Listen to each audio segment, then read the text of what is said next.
مفتی طارق مسعود special. قتل کب حلال ہے کب حرام ہے، اس میں اسلام نے خود احکام دیے ہیں، ہمیں اپنے کلچر کو فالو کرنے کی اس میں اجازت نہیں ہے۔ انسانی جان کا قتل اتنی ہلکی چیز نہیں ہے کہ آپ کہہ دیں کہ یہ ہماری غیرت کے خلاف کام ہوا ہے لہذا ہم کیا کر دیں گے، جان سے مار دیں گے۔ یہ خون اللہ نے ہماری رگوں میں پیدا کیا ہے، اس خون کو بہانے کی نہ باپ کو اجازت نہ بھائی کو اجازت، کیونکہ سوشل میڈیا بہت کامن ہو گیا ہے، گاؤں گاؤں میں، گھروں گھروں میں، فیس بک، یوٹیوب، موبائل فون، اینڈرائڈ جو سافٹ ویئر ہے وہ ہر جگہ پہنچ چکا ہے۔ اس سے کیا ہو رہا ہے، مرد اور عورت کے رابطے اب وہ نہیں رہے کہ کسی گاؤں میں کوئی لڑکی تھی تو وہ گاؤں کی چار دیواری کے اندر ہی ہے، وہ ساری دنیا دیکھ رہی ہے موبائل پہ۔ گھروں سے لڑکیوں کے بھاگنے کے واقعات بھی آ رہے ہیں، کورٹ میرج کے واقعات میں بھی اضافہ ہو گیا ہے۔ تو کئی کیسز ایسے سامنے آئے ہیں کہ لڑکی نے گھر سے بھاگ کے کسی کے ساتھ شادی کی اور باپ اور بھائیوں نے لڑکی کو بھی مار دیا اور اس بندے کو بھی مار دیا۔ میں نہیں کہہ رہا کہ گھر سے بھاگ کے شادی کرنا کوئی اچھا کام ہے، لیکن خوب سمجھ لو کہ گھر سے بھاگ کے شادی کرنا اگر برا کام ہے تو اس بیس پہ دونوں یا کسی ایک کو قتل کر دینا اس سے ہزارہا زیادہ برا کام ہے۔ کسی کتاب میں نہیں لکھا، نہ قرآن میں، نہ حدیث میں، نہ کسی فقہ میں، کہ لڑکی اگر گھر سے بھاگ کے پراپر شادی کرتی ہے تو آپ غیرت کے نام پہ اس کو قتل کر دیں، کہیں بھی نہیں ہے یہ۔ غیرت کے بھی کچھ اصول ہیں اسلام میں، ان سے آپ کو باہر نکلنے کی اجازت نہیں ہے۔ اور کمال کی بات ہے، بعض یہ کام وہ لوگ کر رہے ہوتے ہیں جو اپنی بیٹی کو کو ایجوکیشن میں پڑھا رہے ہیں، وہاں غیرت نہیں آئی ہے بھائی، وہ 10 لڑکوں میں جا کے بیٹھ رہی ہے، وہاں غیرت نہیں آئی۔ اس کے پاس فیس بک ہے، سوشل میڈیا استعمال کر رہی ہے، 20 لڑکوں کو صبح شام دیکھ رہی ہے، وہاں غیرت بولو نہیں آئی۔ وہ جب نکاح کر رہی ہے تو کیا آ رہی ہے، غیرت۔ دوسری بات، جب وہ بالغ ہوئی تھی تو وہاں غیرت نہیں آئی کہ لڑکی بالغ ہو گئی اس کی شادی کر دو ٹائم پہ۔ پھر جب اس نے بتایا کہ میں فلاں جگہ شادی کرنا چاہتی ہوں تو غیرت کا تقاضا یہ ہے کہ جہاں وہ چاہ رہی ہے وہاں اس کی شادی کی جائے۔ بتاؤ یہ غیرت ہے کہ شادی اس کی جہاں وہ چاہتی ہے وہاں کرنا غیرت ہے؟ یعنی یہ بے غیرتی ہے کہ جہاں وہ چاہ رہی ہے شادی کریں، یا اپنی مرضی سے اس کے متھے کوئی مرد لگا دینا، یہ بے غیرتی ہے؟ مجھے بتاؤ میرے بھائی، ایک بچی چاہتی ہے کہ میری فلاں جگہ شادی کی جائے، اس کو پتا ہے کہ میں اپنے باپ اور بھائی کے سامنے یہ بات ذکر نہ اپنی ماں سے کہہ سکتی ہوں، جان سے مار دیں گے مجھے، تو کیا یہ اسلام ہے؟ بولو نا کیا ہو گیا؟ ہم غیر مسلموں کو کہتے ہیں کہ تم قرآن کو فالو کرو، تم رسول کی تعلیمات کو فالو کرو، لیکن جب قرآن آپ کے اگینسٹ جا رہا ہوتا ہے تو پھر ہمارا کلچر، اس کا مطلب اسلام کو اتنا ہی فالو کیا جا رہا ہے جتنا آپ کا کلچر اجازت دیتا ہے، تو یہ اسلام نہیں ہے، یہ کیا ہے؟ یہ کلچر ہے۔ ہمارے نبی صلی اللہ علیہ وسلم کے دور میں بھی ایسے واقعات ہوئے، لڑکی کا ولی چاہتا تھا کہ اس کا نکاح کہیں اور ہو اور لڑکی چاہتی ہے اس کا نکاح بولیں کہیں اور۔ ایسے کیس ہمارے نبی کی مجلس میں آئے ہیں، صحیح حدیث ہیں۔ ہمارے نبی نے تو لڑکی کو یہ نہیں کہا کہ یہ تو غیرت کے خلاف کام کر رہی ہے، یہ کیوں کہہ رہی ہے مجھے فلاں جگہ شادی کرنی ہے؟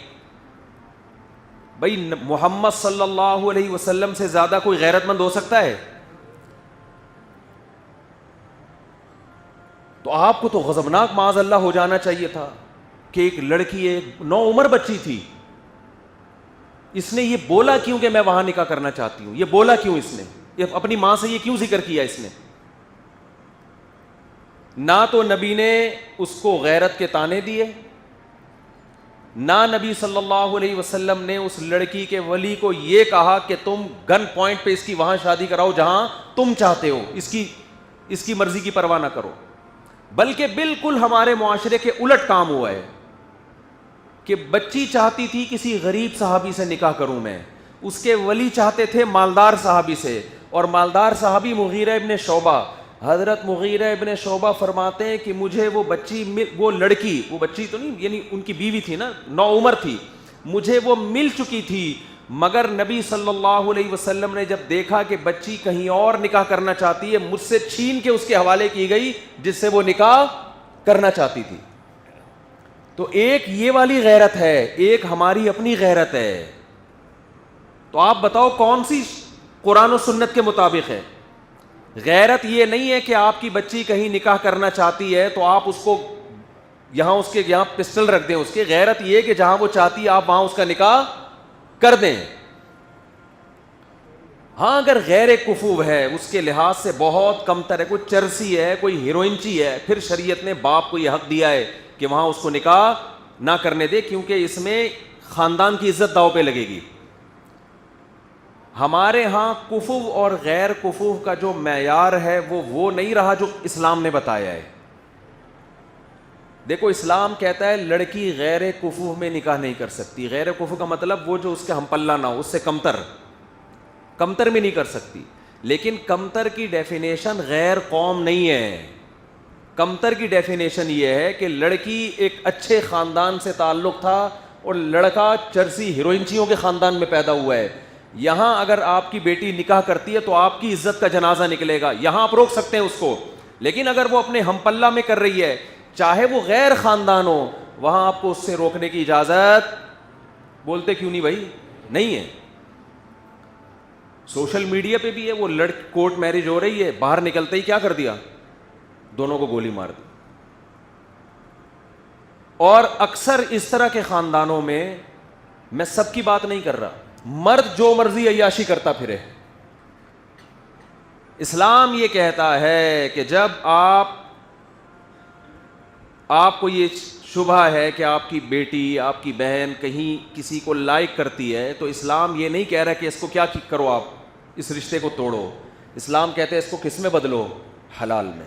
ایسے لوگ بھی ہمارے علم میں ہیں،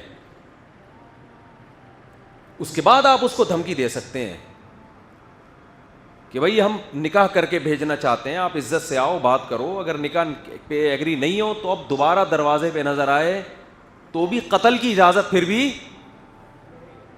قتل کی اجازت، قتل پھر بھی نہیں بنتا، چترول لگاؤ اس کو، آپ پکڑو اس کو۔ میرا مقصد یہ ہے کہ حلال اور حرام میں فرق کریں، اور حرام کی اتنی سزا دیں جتنی بنتی ہے، اس سزا میں حد سے تجاوز کی کوشش نہ کریں۔ ایک آدمی چوری کرتا ہے، اسلام حکومت کو کہتا ہے اس کا ہاتھ کاٹ دو، وہ بھی عام آدمی کو اجازت نہیں ہے۔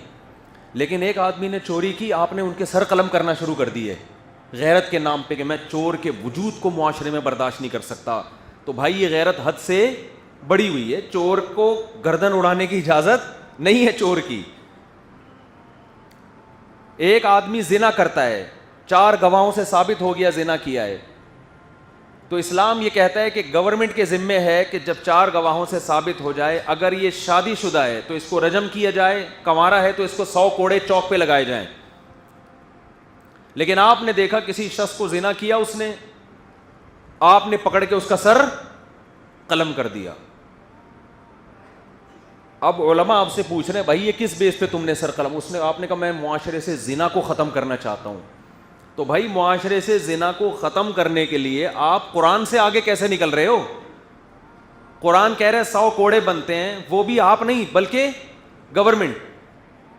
آپ اتنا کر سکتے ہیں کہ آپ کی اولاد نے یہ کام کیا تو تھپڑ لگائیں اس کو، آپ چترول لگائیں آپ اس کو، جو آپ کے ماتحت ہیں، ان کی تربیت کے لیے، ٹریننگ کے لیے۔ آپ نے کیا کر دیا؟ آپ نے اپنے بیٹے کو دیکھا کہیں، کنوارے بیٹے کو، خدا نہ خواستہ کسی برائی میں، آپ نے پکڑ کے اس کی گردن اڑا دی یا اس کی گولی سے اس کی بھیجا باہر نکال دیا۔ اب لوگ آپ سے پوچھ رہے ہیں بھائی تو نے اپنے بیٹے کو کیوں قتل کیا؟ آپ نے کہا یہ زنا کر رہا تھا۔ تو علماء کہیں گے نا اس نے زنا کر کے جرم کیا، تم نے انسانی جان کو قتل کر کے اس سے بڑا جرم کیا، کیونکہ قتل تو زنا سے بھی بڑھ کر ہے۔ قتل کے بارے میں تو قرآن کہتا ہے وَمَن يَقْتُلْ مُؤْمِنًا مُتَعَمِّدًا فَجَزَاؤُهُ جَهَنَّمُ، جو کسی مسلمان کو جان کر قتل کرے گا اس کی سزا کیا ہے؟ جہنم کی آگ ہے، اس پر اللہ کا غضب ہوگا، اس پر اللہ کی لعنت ہوگی اور ہمیشہ اس جہنم میں جلتا رہے گا، وہ اتنا بڑا جرم۔ تو یاد رکھو، جو باپ اپنی بیٹی کو غیرت کے نام پہ نکاح کی وجہ سے قتل کرے گا کہ میری مرضی کے بغیر اس نے شادی کیوں کی، اس قتل پہ باپ کے لیے وہی سزا ہے جو سزا اللہ نے عام قاتلوں کے لیے رکھی ہے، بلکہ باپ کو سزا دگنی ملے گی، اس لیے کہ باپ بیٹی کا محافظ ہوتا ہے، بیٹی کا قاتل نہیں ہوتا۔ بھائی بہنوں کے محافظ ہوتے ہیں، بیٹی بہنوں کے قاتل نہیں ہوتے۔